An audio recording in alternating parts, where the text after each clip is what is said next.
investors don't want to invest anymore in ideas. That used to be maybe in the past, right? Now you need to be able to put some skin on the game as well. Like if you believe in your business, you're not gonna go and knock on the doors of getting the first money after just a couple of months. No, do the work all yourself. And then a lot of companies might say, yeah, but it requires money. Actually, a lot of the work doesn't require any money. You can go and talk to customers to find out, is there a problem? Would they buy? Before building the product, do a lot of research and work. And this is something sometimes now I feel that a lot of people who start their business are missing.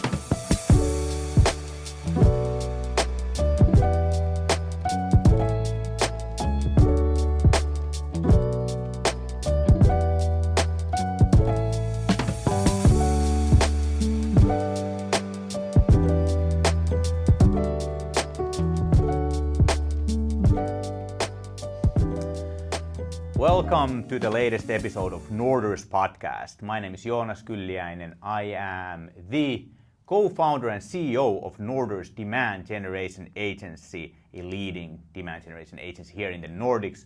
We're today in a beautiful August day in Otaniemi, Espoo.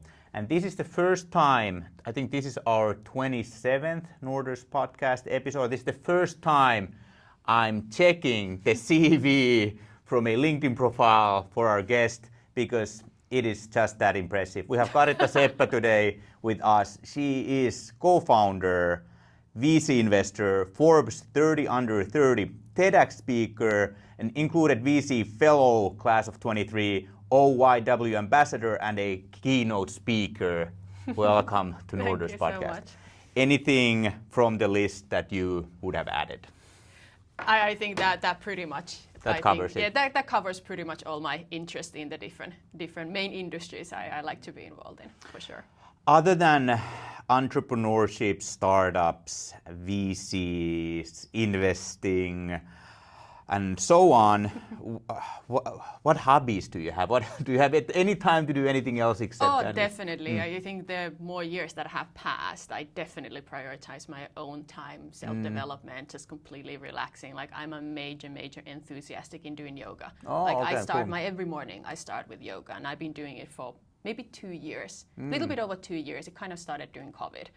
So I love it. I think it's the best way of getting exercise in, combining with the meditation. It's a perfect way, to be honest. And I think a lot of people don't understand how much you can actually get also the sport exercise part out of it as well. But yeah, that's like my big thing, to be honest. A lot of memes just came to my mind. Is yoga really a sport? Exactly, but that's the thing. People always consider it's just this meditative place that you have, which is completely true, but there's so many different forms. Like I love to do the workout, like very like flow, combining with Pilates, for example. So there is still this part, and then there are a lot of different weights that can be involved. It's not the typical yoga anymore, but that goes more like the Pilates. So all that involved, I basically get all my exercise in, I get my meditative state every morning, and then because I do the first thing in the morning, I feel I have already achieved everything. I'm a morning sports person as well, and it's definitely a great way for me, as well as I've learned for others as well, to sort of kickstart the productivity of the day. Yes. Whereas if I don't do that, I've noticed I feel like I just don't get that energy start, and B, I feel more stressed out during the day, because then when I wake up every morning, I start thinking about work. It's the first thing. Yep. And if I don't take that sort of sport break, then I sort of don't get into that maybe a meditative space and relaxed space, which taking 30, 60, 90 minutes days. I agree. That's why even now, because normally I used to do it, I think everyone normally does, when you wake up, you check your phone, first thing. But I realized that the big mistake is that if I do that and I see something important, I start doing that instead of starting with my sport. So these days, I don't look at my phone until I have finished my exercise. That's impressive. I still sometimes check before I wake up. It's a reflex, and then I'll put it back in my bedroom, and then I leave the bedroom. It's like, okay, so if my phone is there, I'm not there. This is the best way. And I realized that it makes me feel much more relaxed, to be honest. But it's like a habit you need to create. Yeah, I need to try that. What is your morning yoga routine like? It's like you have a program you watch on TV, yoga with, yes, or? Yes, I do have a program. I don't want it to be like too advertising specific teachers or programs, but it's like an online course program. I tried to go to some lessons as well, but to be honest, I realized at the time that it would take me to go to that yoga lesson, and then I wasn't always happy with the way it was, because at least in the online program, I have done it so many years now that if there's something I want to add on, I can do it myself. And I just save so much more time. So yes, I do it and that's the great thing. I can do it in so you like put it on your TV or iPad or something? Yes, on TV, and I watch it there. I mean, once a while I go with my friends as well to some yoga lessons, to be honest. But if I really want to do it in the morning, the traveling party makes it too tough for me. I don't want to have any excuses not to do the exercise in the morning. And I realized that if I just jump into my living room and I put the TV on, there's no reasons why not to do anything. But as you said, yoga is a great way for you to sort of balance your day, because there's a lot going on. You're now involved in what we just discussed before the cameras were on, in a huge fund doing investment in the Nordics. You are a co-founder in a tech startup. Let's go way back. What's your story? Your own words. How did we get here? So if we actually Who is Caritta Seppä? way back, which is maybe a little bit atypical background. So back in the days, I studied international relations and politics in the university. So my goal always was that, okay, I want to study this once I graduate, maybe to work with the foreign ministry of Finland, or potentially become a diplomat, but more in the public, this kind of like political sphere. This was always my goal, to be honest. And once I graduated, I worked for a while with the Finnish embassy in Serbia. I did some reports for the Finnish Foreign Ministry. But for a while, I realized that this wasn't in the end exactly what I really wanted to be doing the rest of my life. And I think the pure reason for that was that I felt that whatever I do, I would like to see that there are some clear results that comes out of it, or maybe some kind of an impact I can create, to be honest. And I did not feel that my role ever really fulfilled that. So then I was approached by the CEO and founder of Tespack. Basically, he had this massive vision where he wanted to provide access to energy to everyone, regardless where they're based. So create your own energy, European, the energy independent in power. And it sounded very exciting. Of course, I didn't come from energy sector, completely new. But I thought this is a perfect time to try something. If I don't do it now, maybe later it will be more difficult when you already get into that kind of a role and you get used to just doing one thing, right? So I thought, you know what? Why not? We studied back in the same university back in London, London South Bank University, where we met. And I just told him that, you know what? Yes, I'll join you. And I just jumped in. And since then, I haven't looked back. I've been involved in the startup entrepreneurship, world ever since. And honestly, it was the best decision I did. But a lot of people always come back to me saying that it's not really typical to have no technology background. Because I didn't, nor startup exactly, background. No startup background. I never studied anything in regards to technology, engineering, coding. So yes, there was quite a lot I had to learn myself. But I think that's what made it much more exciting, to be honest. And throughout the years, I learned that some of the weaknesses that I might have thought in the beginning, they became some of the biggest strengths. So most of the time, I was then involved with our business development partnership side. And when you talk to our customers, most of the time, like very few occasions, they want to go super technical. That's why I have my colleagues who can then handle. But most of the time, it's about relationship building. It's about understanding what is your problem, how can we really help, like communications, and all that is in kind of international relations, if you think about it. Like dealing now, of course, with Tespack, I continue dealing with different ministries of education, with different public sector entities, NGOs, companies. So there were still a lot of similar things that you might say that I just took to the startup tech side. So learning quite a lot, but realizing that there is different, like definitely whatever we have studied or the background is, that is still something that you can kind of turn it around and use it as a strength in your role. So I think that has always been, and that's what I always have loved. I love working with companies, with partners, communicating. So it's always been like a passion to create these partnerships. And that has just throughout, I would say, now moving to the VC world, it continues to be the same. Everything's about people business in the end, to be honest, from whatever role I've ever been doing. So I can see that this is the one unified thread, I would actually say. And for me, that's one of the magical powers of diversity, is having different backgrounds. And I always recommend everyone to have those different backgrounds in your team. So if you have a Tespack, a very technical, high-tech product, then it's probably very useful to have people in it as well who are not as technical, who then need to be able to communicate and understand that at a bit, if not a simple level, but a simpler level, and then being able to sort of spread that simpler level communication across. So no, very, very true. And I think now sitting in the venture capital side, and when I talk to a lot of investors, so what are typically everyone looking also in the team, obviously you need to have, there's the technical knowledge, right? But those teams that typically they perform the best is the combination that you have the technology knowledge, like technological knowledge, but you also have the commercial side, and you can bring both of it together. Because in the end, even if you have great product and you don't know how to sell it, commercialize it, it just doesn't matter in the end. So even today, it's all about having this diversity at the skill set level as well. So when we talk about diversity, I always like to remind that there's much more than just about the way we look, you know, the backgrounds we come from. We should also look into the different skill sets that we can bring to the table. How big of a culture shock was it for you to realize that public relations are not the way for impact? Because I mean, like growing up as a kid and you would close your eyes and think, what is the best way to make impact? One could easily assume politics, right? Being on that stage. And then going all the way, you're from Finland, going all the way to London to study, I assume, to sort of chase your dreams, right?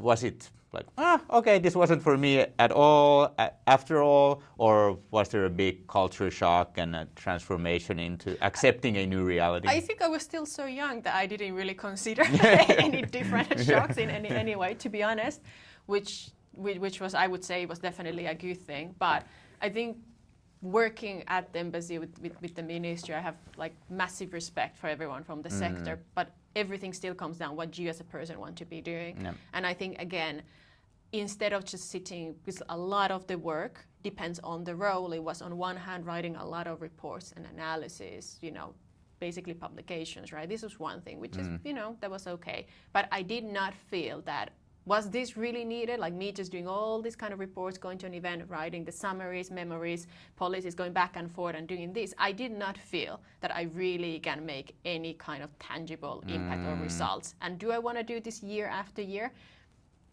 I didn't feel at the point that it was it. And I wanted to try. Maybe I could have always come back, I'm sure of it. But I think that was really the moment where I wanted to see that what else is really out there, to be honest. And now I think startups is definitely the best place for you to really also learn about yourself, like what are your own capabilities. And I learned so much. And so fast. And exactly, so fast. Like I've always been a very introvert person, to be honest. Oh, okay. So it is hard to believe, but if you know, talk with my early childhood friends, I was the quiet. I would never speak, you know, I would never stand out in the classroom. I would always be very quiet, never, you know, taking no leadership role, nothing. But that's the thing. You can actually, when you are put into that position and you have to learn, like running a company, you don't have an option. Like you don't have the people in the beginning that you can just tell, you know, do that and do right. No, you have to do it yourself.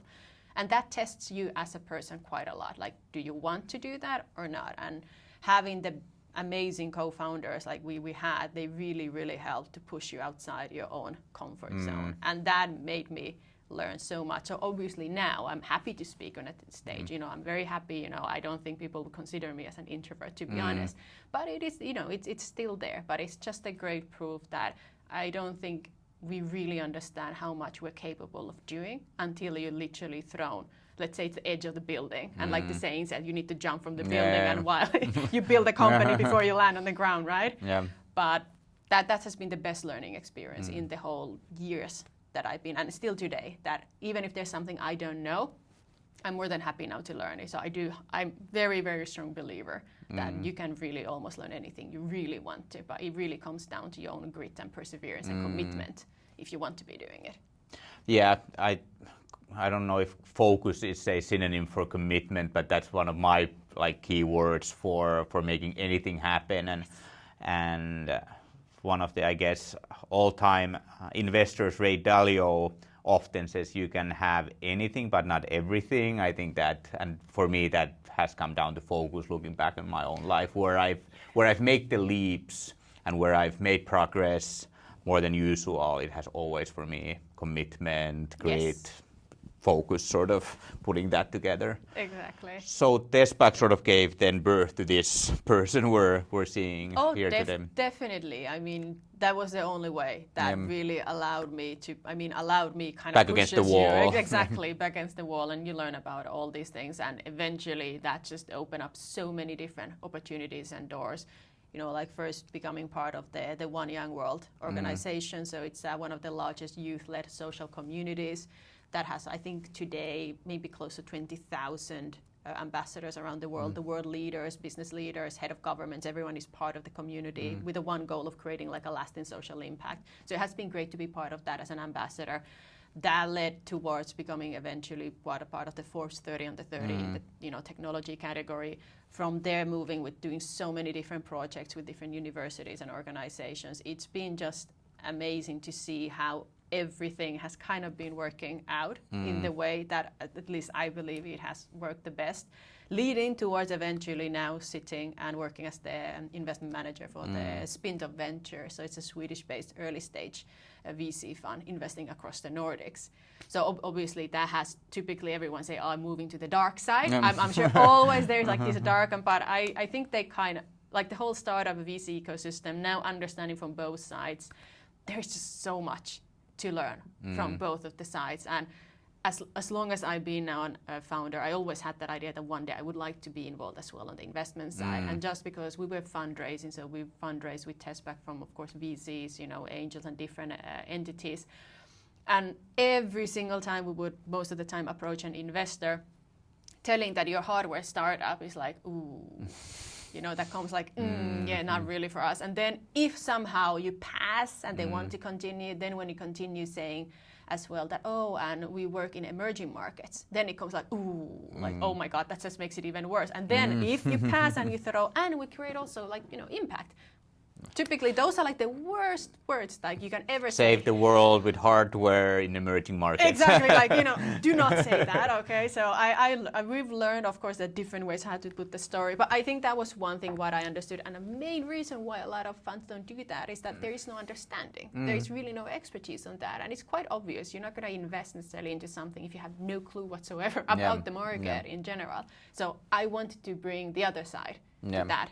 Like VC side, to be honest. So that was always there. So I'm happy now to be sitting on the VC side of the table, even though we don't really invest into hardware. It's of course startups only. Or impact. Or impact, exactly. We're not impact fund either.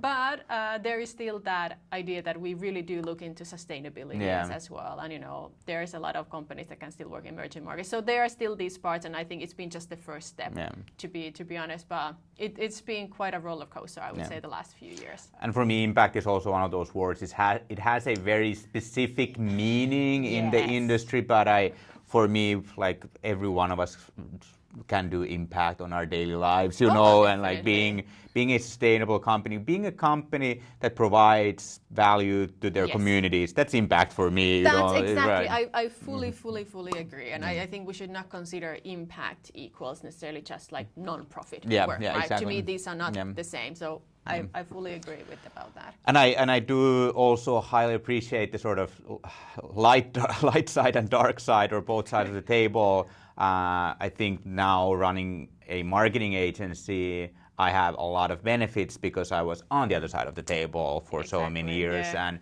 if you're in sales, if you're in marketing, if you're in communication, sort of an empathy, sort of, so it's just like empathy training 101, right? So understand, it's just an easy way to understand because you've concretely been on their shoes before. I fully agree. And I think now even statistically, I read is that if you look only at the whole European VC ecosystem, it's roughly maybe less than 30% of people that work on the funds. They have actual like founder entrepreneurship expertise. It's very little. In USA, this is already like close to 60. So there's major differences. Yeah. Could that relate to as well that, the deals? I don't know. Not gonna get into that. But I have noticed that already starting with, talking with startups, obviously coming from that side, it does make it a bit different. That's why anyone who ever starts a company, I always lift my hat. Like no matter what they're doing, it's a major thing to make that kind of decision. And I have my full respect for everyone. But it's been also nice to see that that message is in a way also conveyed to the other side. When I talk with other startups and founders, I mention that, hey, I've been, I know where you're coming from. So I think there's a reaction to that. There's a reaction. There is, and it's most of the time it's always a positive reaction. Yeah. So it's definitely, I do believe it's like you said. There is, I'm sure, with your marketing agency, it wouldn't be the same if you hadn't actually been involved as well with the customers first in their fields, understanding what is happening. The thing I think I say the most, I get to now say again. What I try to coach our customers, our team, the market with is that now with the technology and digitalization and very advanced outsourcing globally, the real competition among brands, businesses is within attention, because everyone can create great products, great brands, great content, and so on. So how do we then fight through all that noise and get that attention of the market? And one of the tactics for me that I also recommend and vouch for is creating strong personal brands through public speaking, keynote speaking, and sort of having that strong personal brand also around your maybe startup company business brand. And was that a plan for you always, or was that sort of accidental then, because you have such great household brands like behind you, like Forbes and TEDx? How planned was that, or was that just an accidental domino effect? It was completely an accident and domino effect. It was never planned, whatsoever. I completely do fully agree with that when it comes to people want to interact with people, if they know who's the person behind the companies, it makes it much more easier for them to trust the company. So in that sense, fully agree. There should be the personal branding does make definitely a difference. I never thought about building a personal brand. I don't think back in the days, I even considered like, what is a personal brand? Is that even needed?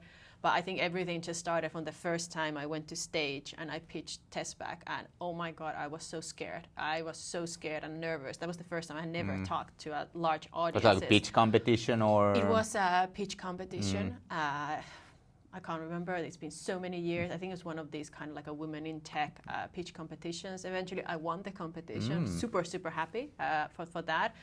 But I was so nervous and scared. But I think that kind of then, because after winning one competition, it kind of takes you then forward to the other ones. And then you start realizing that, hey, I can do this. If I did it once, I can do it again, right? And they're like leagues, so you sort of get to bigger leagues and you start from the small stage. And then you learn, and then the more you talk with people, and then somebody just realizes, oh my God, I really love what you're doing. Would you like to come and speak to this community? And then suddenly it's not anymore pitch competitions. Now you're actually talking at companies, maybe about the startup life and the grit you need as an entrepreneur and so on. Suddenly the network and everything. It's just it's like a domino effect. One thing leads to another and so on and so on. And then everything just, work out. Obviously, I enjoyed the speaking part. So that was important. If I wouldn't have, everything would have stopped quite fast. But I realized that, oh, wow, I actually do enjoy it, because it's a different way, again, how you are communicating, interacting with people. So I truly enjoyed it. And then that just took me to different communities, work as a mentor, advisor, and so on. And everything from there, it's just been building personal brand without actually building it, to be honest. That has been, so it's, if you would ask any tips, I don't really have any best tips, because there was never I didn't have any strategy or plan. But in all honesty, it's been always just doing those things that really matters. And from the beginning, I realized that, oh wow, this leads business. This actually goes back to the business. So it wasn't just separated. It went both were pushing each other. And wow, so this actually works. So when you see the difference, you want to continue doing something that brings positive impact back to your company as well. That I feel like, or don't feel like, that's what I hear from, we work with early stage startups mainly, so on that falling period, many of them. And a very typical question I get is that, Jonas, I know I should be building my personal brand, I should be creating content, I should be trying to go to podcasts and do these gigs, but how can I justify it? So at what stage did it, I'm sure at some point you and your team were like, oh, Caritta, this is starting to be a big chunk in your calendar. like we need to put this into our strategy, right? And sort of No, justify, right? I think in our part, like in Tespack part, it was easier in the sense that there was 3 of us. So it was also like dividing. So it wasn't just like one person doing it. Okay. So it was more like, okay, having this unified in the sense that every one of us was doing a little bit here and there. Because I fully agree, like you have to focus on building a business. It's not about building yourself. So it's like a balance you need to find, to be honest, on there. And it's definitely not 50-50 kind of thing either. It's nowhere close. It should be like still, there should be a tiny little part, and that should be more, and I still feel it should be outside. Let's say, for example, when weekends come, let's say generally the idea is that you work on your startup, let's say during the week, and then when the weekend comes. So it was more like that what I could be doing as a hobby. It started because you still have to extra really curriculum. Exactly. So it was an extracurricular, activities, helping to take it forward, but definitely you need to find the balance. What is the balance? I think everyone will know themselves how to make it work. Trial and error. 100% do not focus only on the personal brand or just to go into events. And I think in the early days we were very, very strict as well, is that, okay, should we go even to this pitch event? What does it make sense? Okay, if you go, then the rest wouldn't go. It doesn't make sense for everyone, right? So for us, there was many of us as a founder, so it was easier to find and strategize accordingly. But if it's like 1 or 2 person in a startup, then it requires much more work for you to like where to focus on your time. Yeah, but what's also then interesting, sort of take the balance a bit back on the importance of the personal brand, is that I actually don't know how much you've talked about sort of Tespack as technology or what's behind it. What like comes to my mind when I think about you is entrepreneurship, women in tech, motivation, and those like technically don't have anything to do with Tespack per se, right? So there's also like backing my own philosophy on this, that having that attention of the audience, I mean, it's not completely separated. There's like there's touch points, but it's not. You don't need to have a personal brand on your startup's technology per se in order to make it work for your business as well. Very, very true. I think if I would have been doing most of my speeches telling about technological features, electronics, solar, and this kind of stuff, it just doesn't, you don't connect. It's the storytelling that goes really behind it, just as you explained. So Tespack is part of it that leads then the audiences back to the company in a way, but it doesn't actually start from there necessarily. And I think every person, they have their own journeys, and that makes it much, much more interesting. Then you get interested in the company as well. This is how we had, especially in the early days. Sometimes it goes that way for sure.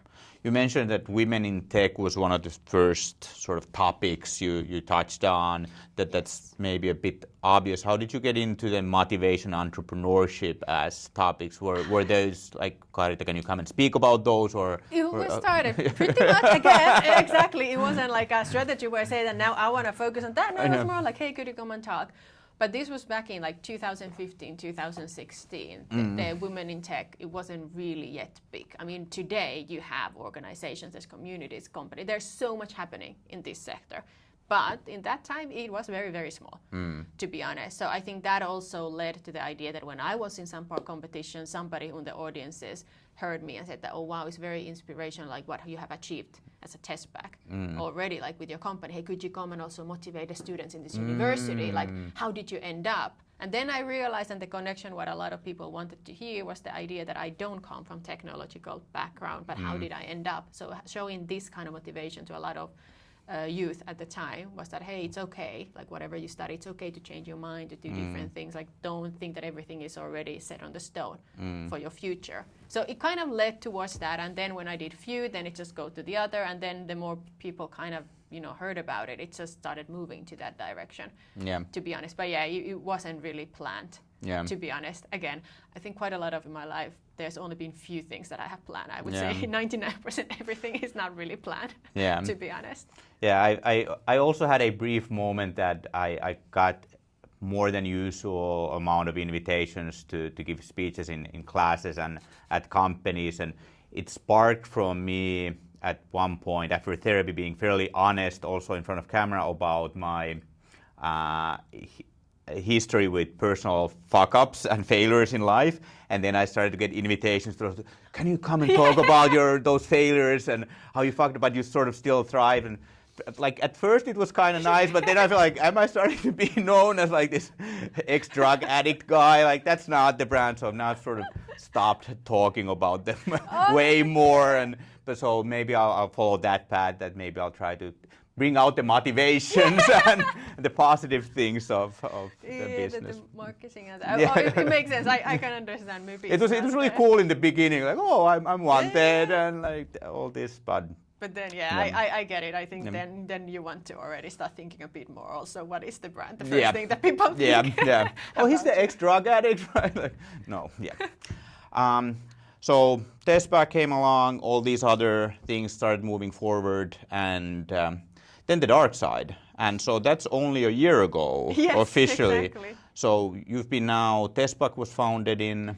We started in 2015 back in Amsterdam. So when I was living back there. Yeah, I've had. So from London, studies done. London, back to Finland, Finland to Serbia, back to Finland, then to Amsterdam, to Spain. Yeah, that's right. So you had the Tespack connection in London already during school. Yes, but then you had these different milestones.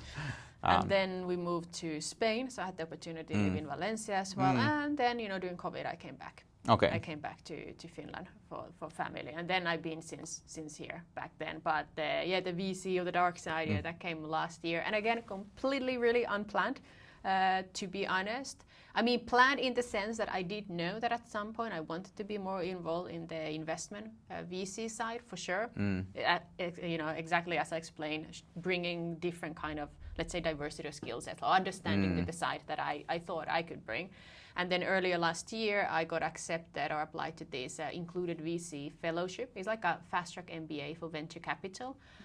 It's very, very competitive to get in. So I was super, super, super excited to be one of the few people that were accepted. It was completely paid, so you don't need to pay anything. And it's a super hands-on. So it started by some of the leading VC firms in Europe, like Notion Capital, Korean Doom, Seed Star, HV Capital. So you have a massive, massive network of mentors and partners that becomes basically mentors for you.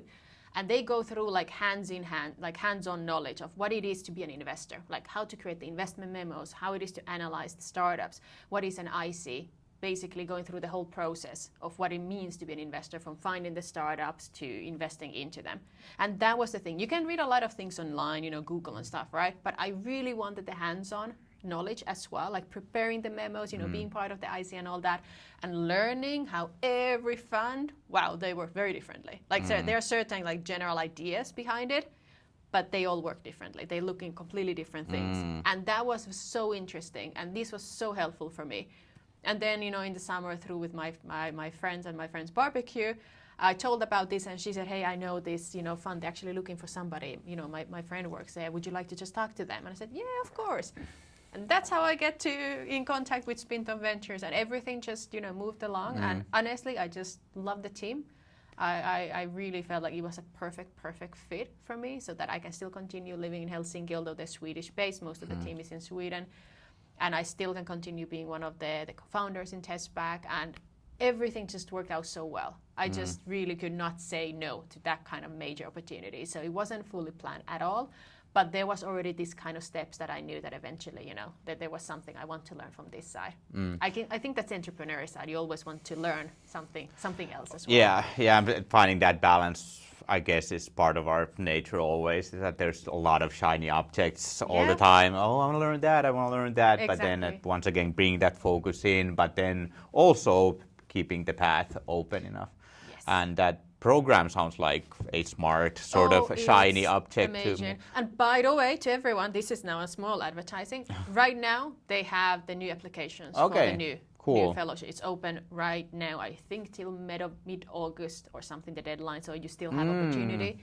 And this is literally they're looking just this let's say like a diverse people. So especially for those ones who think that, hey, I really don't think that I could ever make it unless being part of that. So worth checking out.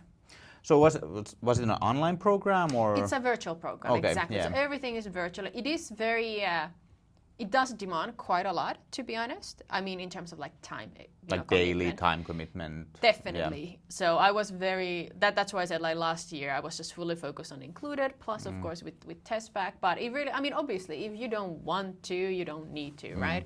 But they are very strict in the sense that anyone who graduated, so I just graduated before summer from that. It's not that once you get accepted that you will automatically graduate. No. Oh, okay. Once you get accepted, you need to work to make sure that you graduate. Yeah. So you have to do the work. So there is similar, you could say like homework. There's a lot of coursework, this kind of stuff. So you do have to work if you want to get out of it. If you don't perform, you're out. Yeah. And this was also something that I wanted to be part of, to be honest, because again, what's the idea just to get in and then you don't, right? So it's very, very well known for the fact that anyone who graduates from the program is actually worth of the fellowship.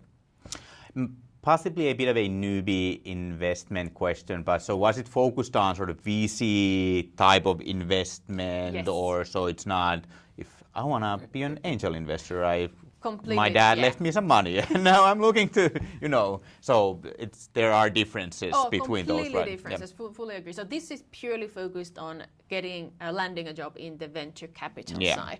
You do learn, I mean, there are some lessons and you go through what is angel investment. So you understand, they want to go through, but it's nothing to do with angel investment. So you're dealing exactly like how to basically start your own fund. You go through the basics of that.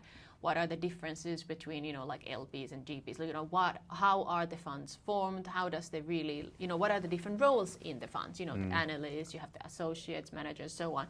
But it's very much focused on the VC world in itself and how you can actually then land a career in this kind of world. So yes, if you would like to learn about angel investment, definitely it's not then. Then that's not for you, for sure. Another, I don't know if it's a competitive investment form that, for me, at least my algorithm is pushing it right now a lot, is private equity. So having that, if I understand correctly, the main difference is that private equity is then even more hands-on within your company, right? So that's sort of, it's almost like a takeover often. So we're going to bring our entire strategy, our management team even, and we have a 5 to 10 year plan with a very sort of strong grip of everything, whereas VC is more still spread out as it is spread out. I think also big difference I would say is that in VC, I'm sure you heard hockey stick. Yeah, exactly. So you're basically looking for those innovative, outlier startups that can make their kind of hockey stick growth. Ideally in 5, 7 years, definitely less than 10 because you want to get your exit, right? So very much focused on that hockey stick. In the PE on the other side, they don't have this kind of similar demands. 1.2 every year for the next 20 years is fine. Exactly. And it's much more also if you look at the people on the PE side, like I know I would not have fitted in there, is that because my background is not in the investment banking or the financial sectors, and it does still differentiate quite a lot from the startup side. And that's why a lot of funds are started by ex-founders, for example, because they have gone through the journey, or like angel investors, or you have that kind of, so you definitely find a lot of diverse people on the venture capital side, to be honest. So it is very different, but I do feel that it's because I'm part of also this level 20 community. So it's like a non-profit organization that wants to bring more women into the investment side, specifically also in the PE side. So having been part of that, I've been able to learn much more from that industry, and they definitely right now also want to push more for the diversity. So maybe also that could be one that now there's trying to be, I mean, there's diversity discussions on every single sectors, right? But it has been also at the forefront, I would see quite a lot of the discussions as well, like how can we bring more diverse people on this sector as well? Because back in the, at least for me, back in the school, they don't, especially, nobody tells you about venture capital. It's like having as a career, right? Nobody will ever tell you that you could have a career there. Even PE in itself, it's still something that either you kind of know or somebody's there and you get involved, but it's not one of these taught careers in the sense. Yeah, and I feel like PE is now something that there's like few personal brands, like people, like specific people who have like had great success in it and are sort of sharing their stories now in their old days that are creating much of the noise from that part. Well, let's move into Spintop now. Tell me more about, so that's a VC. Yes, exactly. It's a Swedish-based VC fund. We're currently investing from our fourth fund. So what that means, we've been since 2010 already in business, so quite a long time already. We focus purely on investing into Nordics-based companies, software-driven companies, typically at the seed stage, could be at the pre-seed or maybe Series A. These are all just basically, if you're not familiar, anyone who's listening on those, they just tell the different stages of the companies, like whether it's maybe in the early stages, like a pre-revenue, we don't typically invest into that. What we really invest is that there is some kind of typically traction already, a product already launched on the market, you have past metrics you can already, rely on, and some kind of a software focus is what we're looking on, maybe a SaaS business model, could be maybe a marketplace, but that's really our key focus. Do you care if it's B2B or B2C? Is that I would say B2B. Most of the companies are B2B, but it doesn't necessarily need to be the B2B. In that sense, we are a generalist fund with a focus. Why I say with a focus? Because if you're a generalist, it's like everything, right? Yeah. But our key focus is still, if I would say, some of the key sectors like B2B enterprise SaaS. We've done a lot. Now like digital health, cybersecurity, and then we have done also some gaming investments in the past, like Small Giant Games is actually one of our portfolio companies. Also probably one of the most well-known stories in Finland as well. Yeah, absolutely. Is this is it typical? So founded in 2015, you said 10. Yes. So 15 years now, and this is the fourth fund. Exactly. Is that a typical cycle of funds? Yes, and now we're going to start fundraising soon for the fifth one. So it is very typical, and typically also the funds. Typically again, so always the fund sizes keeps increasing. So now the fourth fund we're investing from our 100 million fund as of now. Yeah. Is Spintop also a typical sort of Nordic VC fund, or what differentiates you guys? What I really would say differentiates and why I really love the team is that there is definitely there is diversity at the team. And when I talk diversity, I definitely also mean in the skill sets. Yeah. So you have like ex-founders on the team, you have people from the investment banking industry, you have from the corporate, you have from operators. So there is different people that really understands, which means that when we sit on, you kind of can see that everyone has different hats. So there's a lot of different views, different opinions coming to the table, which I think is one of the best things that you want to have in a fund. To have people to look from the completely different side that you might not yourself be looking at. And I think this is great. From a startup side, what is of course also, I would say, one of the really nice differentiators on us is that we do also very strong follow-up investments into our portfolio. So what that means is that once we invest, let's say you're a startup, you keep fulfilling your KPIs and moving along, we continue investing in the follow-up rounds. So this is of course also for a lot of startups great to know. So our goal is to really support you, to take you all the way through to the exit. Yep. And when I say support, is obviously you do your work, so we don't like to mingle or get involved in the business, but we are basically there to take you all the way through the exit. And that's also where a lot of knowledge from our partners comes from, different IPOs or acquisition side as well. And I think it's very valuable to have that type of fund that can bring different knowledge on the table for your startups. It's always very valuable. Yeah, I can see that being also in the VC fund world a major asset. So finally to the hot question of the day, I think most of our listeners are early stage startup founders. So I think the terminology on that side is probably a bit more familiar than on this chair. There's also a lot of aspiring founders, sales and marketing professionals. They have their first idea and so on. So what are the hot tips of the day for a founder, a early stage startup to get funding? The word on the street is it's been easier some time ago than it is today. Very, very true. And it's funny, if you look the amount of the term dry powder on the table, there is money. What that means that there is money. VCs have funding to invest right now. So it's not like suddenly there is dry powder is money not invested. Exactly. So we have money to invest. So that hasn't really changed in that sense. However, what has changed that after we've gone through all this market is that yes, investors have become more, I would say, cautious in the sense, especially in the European side. They're looking more into making the decisions into the startups comparing to before. And of course you have seen the whole change back in 21, 22, the valuations were like here, right? Yeah. At some point it had to start coming down. So I think there has been more of this normality that we've seen in the industry. So it's just more realistic now. Exactly, it's more realistic. So I would not be, for startups, I would definitely say there is money, there is funding, investors want to invest, there are definitely funds.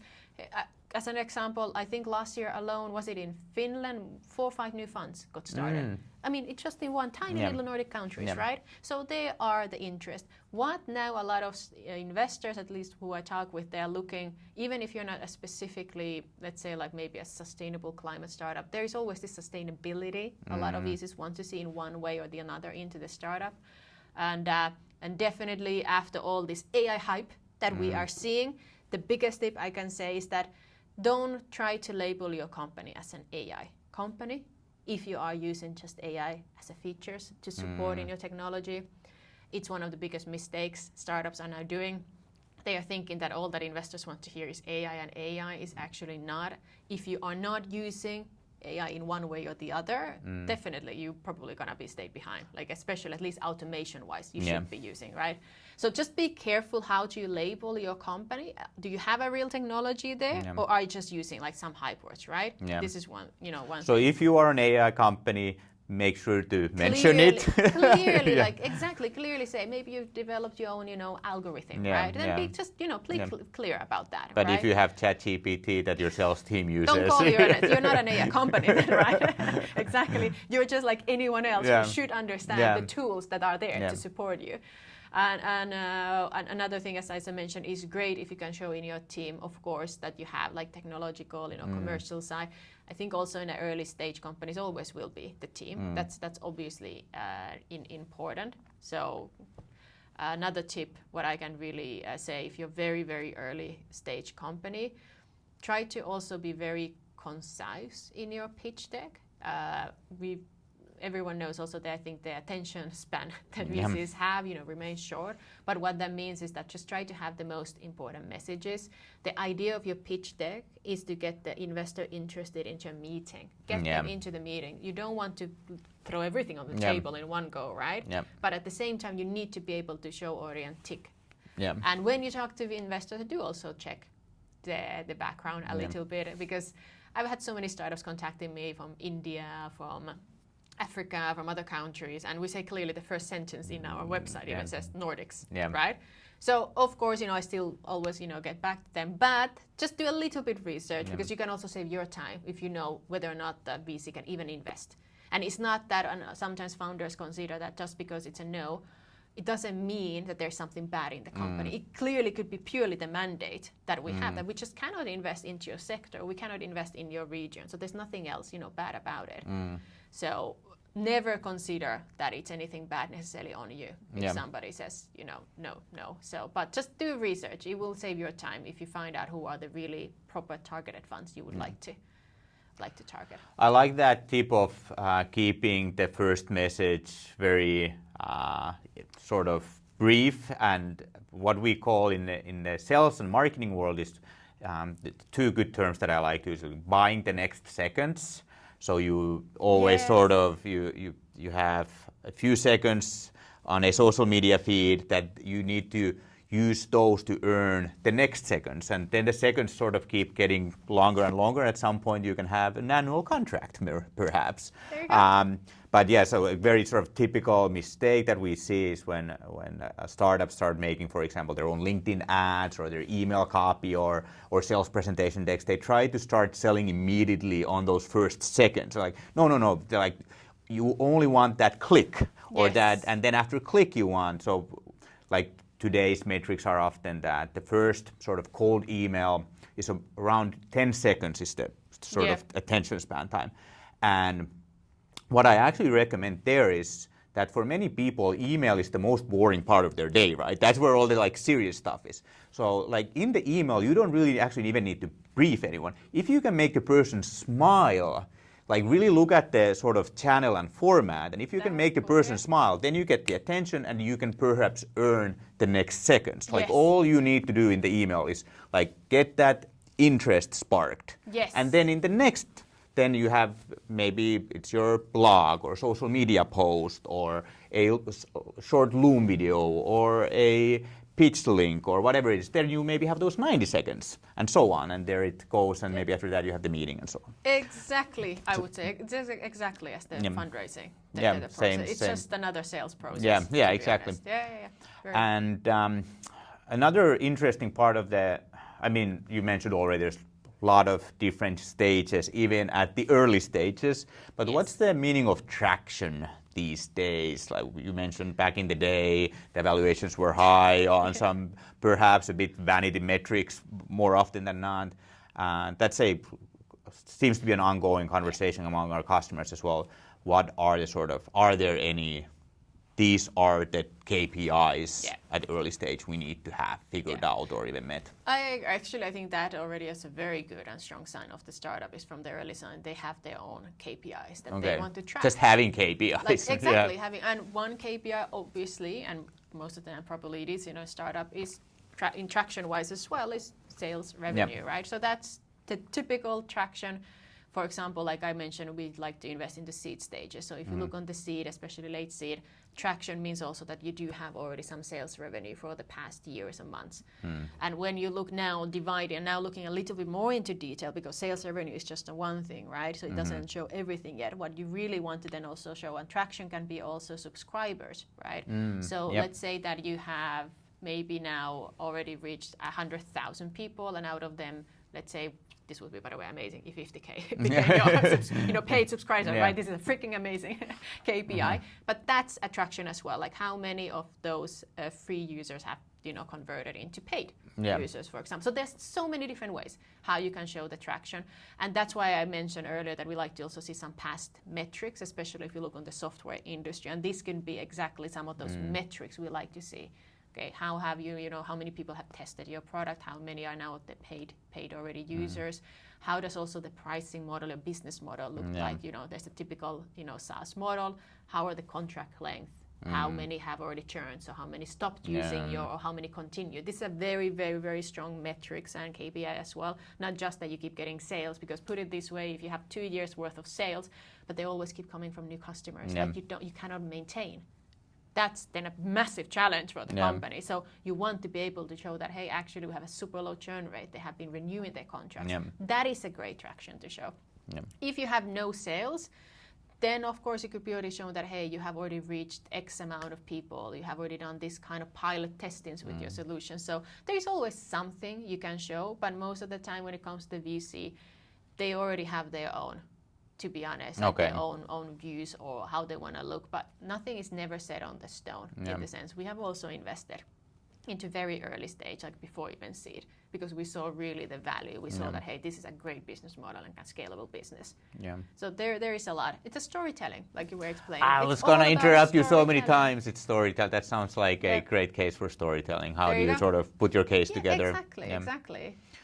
And I've also understood that there's now, every case is specific. As you said, there are like some cases that even like you go even to an earlier stage to invest if the story and the case is right. But I've understood that there's more and more also focus on profitability these days. So it's not, as said, it's not only just enough to have the sales if you can't keep the sales, but then also if you can showcase that actually this is actually a profitable case. Anyone can get a lot of sales. Like your product needs to be really, really shitty not to get a lot of sales just by hiring a lot of salespeople, right? So if you do enough of sales activities, that is going to mount into some sales most likely.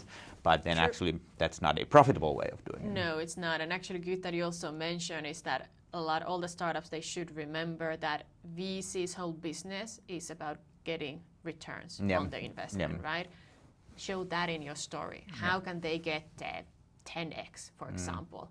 How can they really get their money back in what kind of time period? So then the different exit opportunities, not necessarily already in the pitch deck, right? But in your story when you talk, that's what you want. If your business, and also I've talked to a lot of startups, venture capital is just one way of funding your company. There's no point approaching them if you are not already clicking the typical roles that they're looking, which means that it has to be fast, scalable business where the VC can get their money, back. Return, preferably, should be definitely return, right? And there are a lot of business that can be great, but they don't fit this criteria.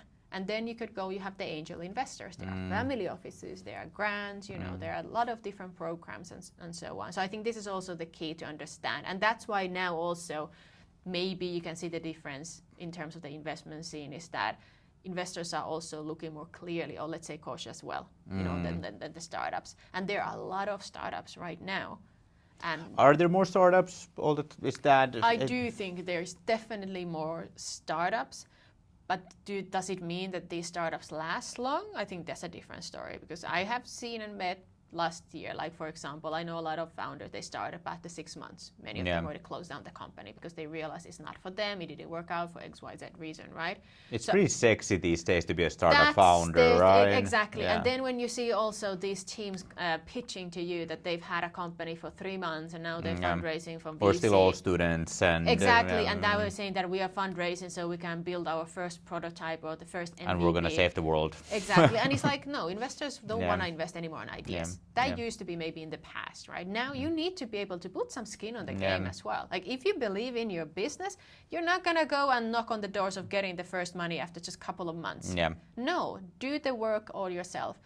And then a lot of companies might say, yeah, but it requires money. Actually, a lot of the work doesn't require any money. You can go and talk to customers to find out, is there a problem? Would they buy? Before building the product, do a lot of research and work. And this is something sometimes now I feel that a lot of people who start their business are missing. They think that it's just about the getting the money fast, and it's not. And that is also how you differentiate when you talk to investors.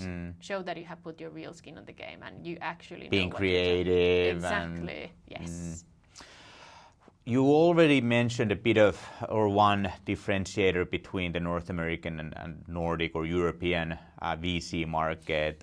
What's the status on that one? Is USA having their own totally next level thing when it comes to I think the game? Of course, everyone has their own views, but what I've seen, especially being part of the included VC, when we talk with VCs from Europe versus VCs from US, there is a big difference still. And US is very well known. They look big. And most of the time, most of the investors, they look big when they talk, and they make decisions based on also on that. I've seen also in a lot of there are specific processes. Most of the European funds, and there's by the way nothing bad with that, it's just a different way how they do it, right? You have a different process of how you go through the investment space, right? In US it's more competitive. A lot of the funds, they're competing. Here you have more collaborative way, especially right now when there are deals. Typically you're looking for co-investors, so another VC to join your deal. So there's a lot of collaboration. It's not really that competitive per se in the sense that you could feel in US. It's really competitive, which means that between VCs. Between VCs, exactly. There is not really that much deal sharing. This is something I noticed when I talked with the investors from that side. They compete really for the deals, which means that they need to be also sometimes able to make decisions like that. It could be in a few hours, right? So there are a lot of differences, but I think also personality-wise, it is still true that most of the people, they really, really look big. And I think this is something I do admire. When I talk with Americans, we look into the market, maybe here or potentially there. They look the whole world and say, how can you really, for example, replacing diesel generators with some system. When I remember with Tespack when we talked, I think this was something we had not even considered ever anything that big. And they were the ones saying, so there is a different way of how they look the world. And now they're talking about space. No, exactly, not even anymore. Forget the Mother Earth. Exactly. So it's I think there is something good on everything. We can say, but that was a very generalist view. No, that's what I wanted to hear. Definitely, there is differences. I can say that. How about the Nordic VC market at the moment? You're focusing on the Nordics, for example, and I'm sure that's a sort of an educated decision, or we decide to do this instead of going all over the place. Correct. Something I like about the Nordic, we continue having a lot of innovative ideas. They come from here. In terms of the VC side, what I really enjoyed and liked a lot is again, when I talk about the collaborations, there is definitely there is a very, very, I would say, strong community in Finland, and you can also very much feel that there is more also, like I mentioned about deal sharing, because again, you know that, hey, if one of us also makes and we can all benefit, you know, it's good for the whole economy in this sense. So there's much more like, hey, we're looking co-investors and this, and I can feel that. So it's a very, very nice also to actually see. And a lot of funds here, they also like to then, obviously, to also work with a lot of funds that they already know themselves that are their values are aligned, for example. And I think this was something very important that I learned quite a lot, that it's not about just because there's another investor who wants to be part of your deal. No, it needs to be, the values need to match. It's kind of like when you look at co-founder, right? So that's what also the VC funds are doing. They want to be linked to some similar funds that they know that when they keep growing out towards, let's say, the exit, there's not going to come necessarily this kind of surprises. So it's actually very, very important to find this kind of similar funds with the sharing values. So I definitely see a lot of potential in Nordics. And even last year in the Slush, I met so many international VCs and investors from Southern Europe and from Asia that specifically came to say, when I met with them, saying that we want to invest to the Nordics. It's a stable economy, there is a lot of innovation, there's a lot of opportunities, and they were specifically looking for deals in here. So I would say this is a great message for local companies.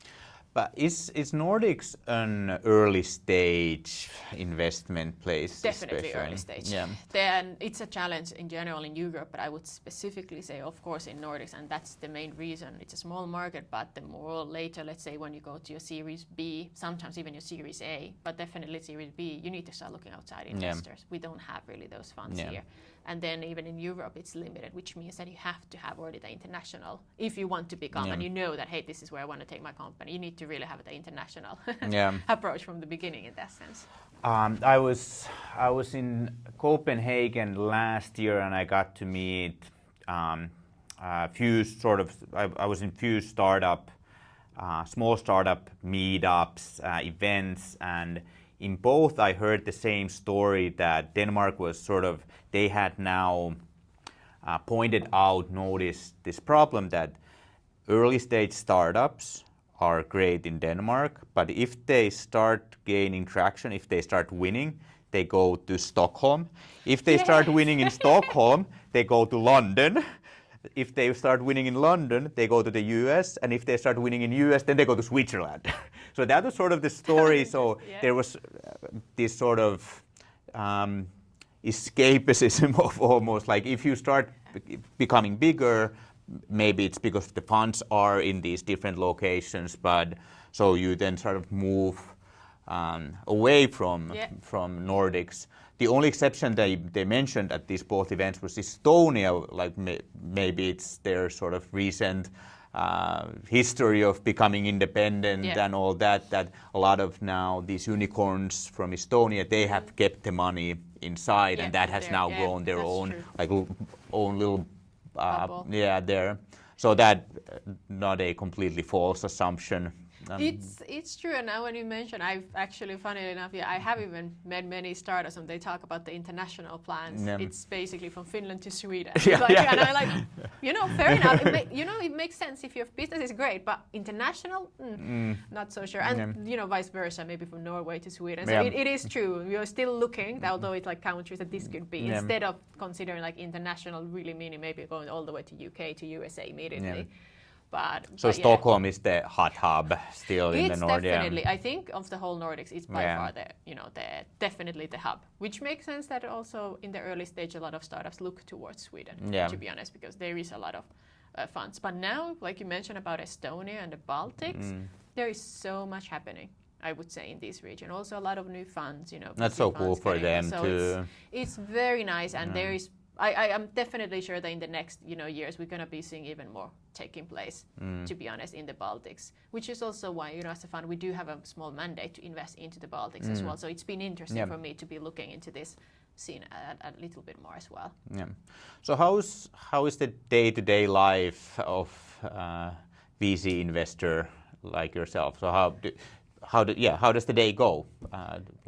Mostly, and this is always the number one, is to look for startups to invest, right? So this is my of course, I would say like the number one goal. So what that really means is that going through pitch decks, analyzing them. There's enough inbound to keep that part of busy? Oh, definitely. I think there's inbound, and quite a lot also comes through networks. So getting referrals from the people in my network saying, hey, I know the startups, you should take a look. So, getting definitely inbound work. I do some outbound as well, like if I see some interesting one, you know, on startup, LinkedIn, you know, or, exactly in LinkedIn, maybe in an event like I was in last week. So definitely a little bit of that, but mainly, yeah, it's going through the pitch decks, looking if there's interesting startups, then having the meetings with them. So this is one of the key roles as well, while of course also then helping with the other investment processes, maybe with another partner or another member if they're having an interesting case. So then, you know, being of course part of that process as well and helping with the whole analyzing, moving the needle towards the final investment, so to say. I would say most of my time really goes to that. At the same time, of course, we do have portfolios. I've been now you know, part in some of the portfolio companies as an observer in the boards or helping. So it's been really nice to also see how it is from the portfolio side, like trying to help and, you know, support if there's something I can do. And then meeting with other VCs and investors, because again, this is also where the deals comes through. I mentioned about the co-investing. So a lot of funds are always looking for co-investors, so it's important as well to have these connections going on. So when there is maybe a potential deal, you can also pop in their mind as well. So this is another type. And then there are of course, now we go towards the event season. So they are going to be more important part, because this is on one hand, of course, a great place to meet companies, but again, to really network and meet with the other potential investors as well for your portfolio as well, because that's something we do also a lot. So when our portfolios are fundraising, so you can then also go through if there are other potential investors in your network that could be interested. So you'll be traveling the Nordic basic startup events now? Oh, definitely. I think next month, yes, I will be already. Next month is September. Yes, I will be in Paris. I think I'll be in also Malmö, Stockholm. Of course, we have most of the team also in Stockholm, so I do go there quite a lot. So yeah, Nordics traveling there is typically going. How many pitch decks you see a week? It depends. Summer, I will say now it's been quiet, but fair enough, I've also been away in holiday. But it can be anything from let's say like 5-10 pitch deck, which was now in the summer. But then I think my record was in one event, it just suddenly became like 100. It was ridiculous. It was like, and it wasn't slush even, to be honest. So it really, really varies, to be honest. Which is also nice. Which is also great. So because if it was all the time, and of course, and then there is a little bit of the outbound work I do myself as well. So I like to see it. What's next for you, or what's the 2024 focus plan? What can we focus plan is definitely Finnish startups out there. I'm definitely looking for you. Exactly. So I definitely want to find the next, let's say, the Finnish outlier. So that's like a personal, of course, as a fan go, you know, as well. But personally, I'm very much interested in that. Obviously, any Nordic space, more than happy, you know, definitely looking. But that's, I would say, this year it's one of my goals. And also be now, I think before we started, I said more focused. So I'm just now more focused in few things that I do, instead of like in the past I had like 1,000 different projects going on. So no, now very, very much focused. The art of saying no, right? Yes, exactly. But yoga still, keeping that? Every single day. Yeah. Every single day. I feel 7 days a week, even weekends? No, 7 days, because the thing is that, again, yoga then, it doesn't mean that I'm killing myself and exercising 7 days, right? Yeah. But, you know, some of the days it can literally just be stretching or the meditating part, but I do feel like this is my time of the day, so I do that because of it. Yeah. It was so cool to have you here. No, it was thank really you for having inspiring me. And I feel like I learned a lot, and I'm sure people watching, listening heard a lot as well, learned a lot as well. And happy to hear that. Yeah. Oh, perfect. Thank you. We'll put your LinkedIn on the show notes. What else should we mention where people can learn more about what you do? We can also put, I think LinkedIn, definitely. Spintop. Yeah, I think Spintop, my website would be great. And then, you can find all the contact details immediately there. Yeah. Thank you for watching. Remember to like, comment, and subscribe, and whatever you're supposed to do with a podcast. Highly appreciate it, and see you on the next one.